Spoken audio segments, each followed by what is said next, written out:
Psalm 18 still. Been looking at the metaphorical, symbolic language that David uses to describe God's rescue of him. In verse 16, it's pretty graphic. Well, it's a graphic word picture. He reached down from heaven and rescued me. He drew me out of the deep waters. He rescued me from my powerful enemies, from those who hated me and were too strong for me. I was in deep yogurt and God rescued me. In verse 18, he's talking about his enemies. They attacked me at a moment when I was in distress, but the Lord supported me. Talked about that a little bit. When I am not likely, I wouldn't think most people are likely to have built into their routine the idea or the practice of remembering and reflecting on the times that God rescued us. That the times that He supported us and the ways that He did that. I'm sure there's a psychological answer to why I seem to always think about and see the negative as opposed to the positive. And in my memories, I am more often inclined, I'll put it that way, to remember the negative things, the failures, the shortages, the deficiencies in my life and experience. And I'm sure that part of this is because of my pessimistic tendencies and my pessimistic nature. I'm trying to steer myself from pessimism to realism. But sometimes they masquerade as each other. But anyway, okay. When I was in distress, the Lord supported me. And then he goes on in verse 19. He led me to a place of safety. I've talked about this before. And in my opinion, most everybody, I'll put it this way, everybody I know does best. No, that's not even fair. I was going to say we all do best when we feel we're in a place of safety. I don't know that that's true. I think sometimes when we feel insecure or unsafe, that's a little bit of a catalyst for us to move forward. However, most of us, I would say the vast majority of us, seek security. We seek safety. We want a place of safety. Now, for David, I think what he was talking about is a physical place and a non-physical place, an emotional, spiritual. Although there was no such thing as psychology at the time, I think it would have been a psychological place of safety where I don't feel under constant threat. If you got places like that, back in the old days, the phrase was, a man's home is his castle. It's supposed to be a place you would go to and be safe, feel secure. You could escape from the world at home. Sorta. But I'm not sure I would say in every case and in every way that your home is your safe place. Sometimes it's just simply not. But but we all need safe places. I wish, man, if I'm going to wish, I may as well wish big, right? I wish the church was that place. I wish where God's family gathers could be a place of safety. And then beyond that, because the place is not the church, the people are the church. And the only way that that place can be a safe place is if the people are safe people. How do we become safe people?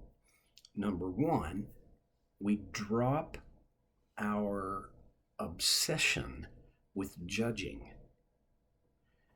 When I don't think it takes a lot of thought to come to the conclusion that when you feel judged, you don't feel safe.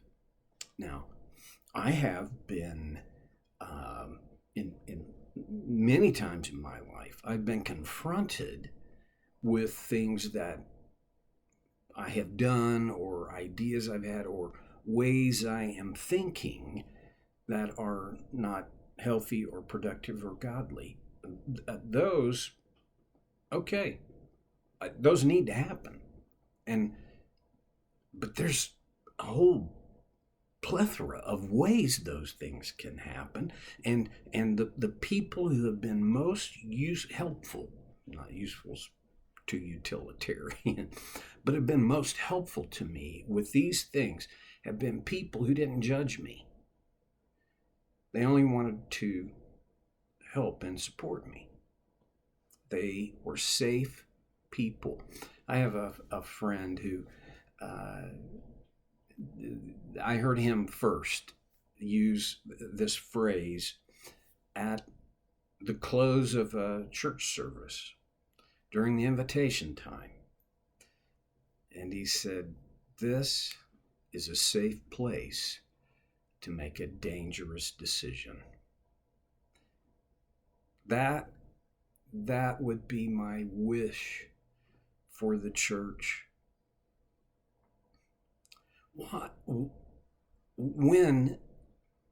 When followers of Jesus become more and more like him, they will become safe people in whose presence dangerous decisions can be made. Jesus was a safe person, unless you were a religious legalist. And in that case, he wasn't very interested in making you feel safe because, well,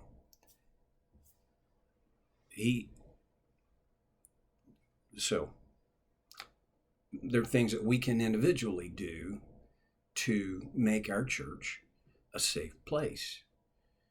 And there are things that could corporately be done by the leadership of an individual congregation, decisions that can be made. And it's not quite a policy issue, but thinking that one of our what is our prime directive as the church? I think it's to observe Matthew 28:19, to go into the whole world as we go into the whole world to make disciples, to teach them and baptize them and teach them the ways of Christ. How we do that, there's a lot of latitude for that. What a church in Las Vegas, Nevada does may not work at all in the buckle of the Bible Belt. So it's not about methodology. It's about, what is my motivation?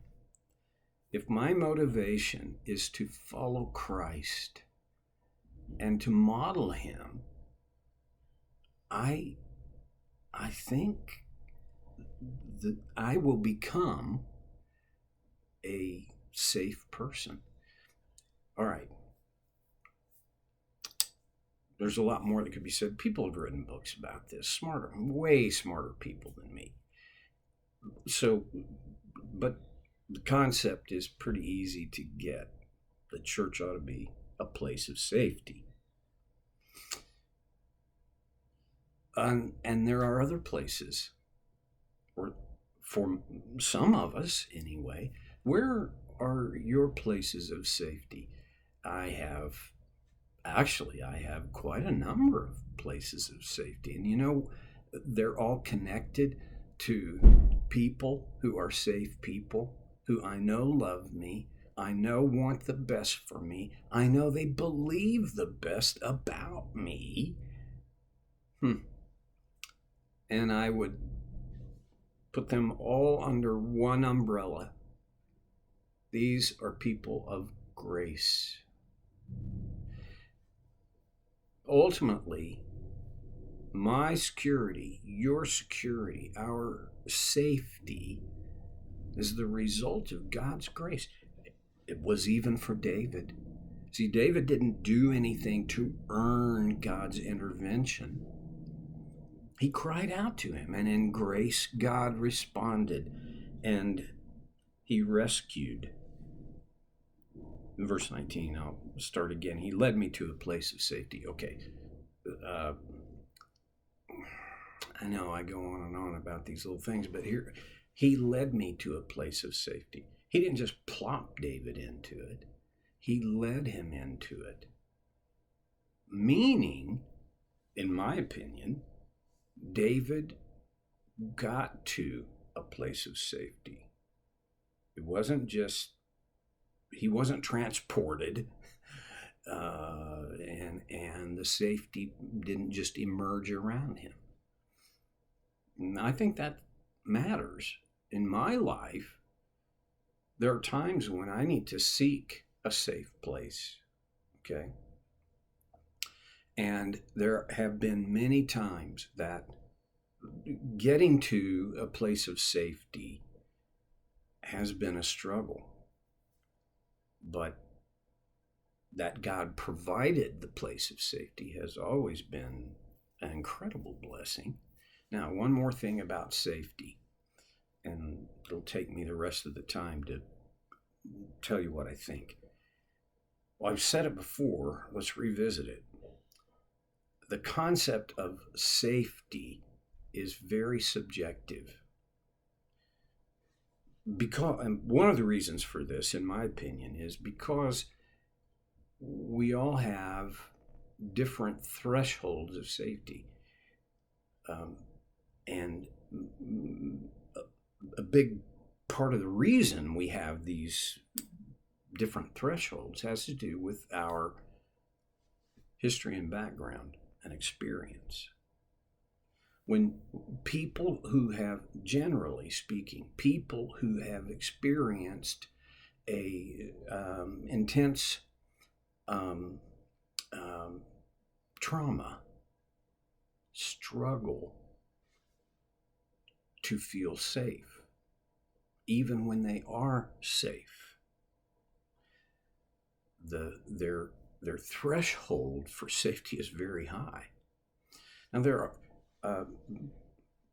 this is one of the issues, but not the only, with PTSD, post-traumatic stress disorder.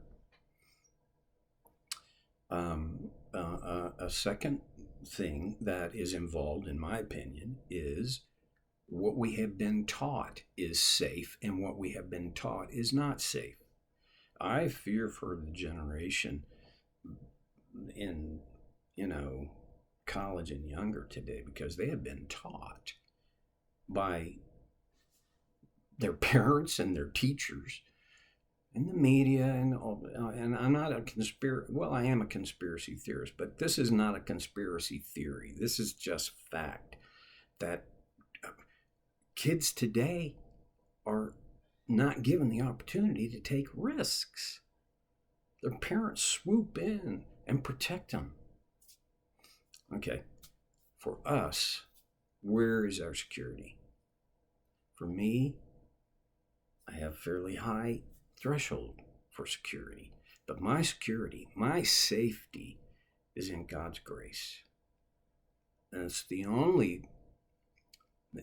only factor that actually works. Time's up. I'll see you next time on So Care with Stevie Boy.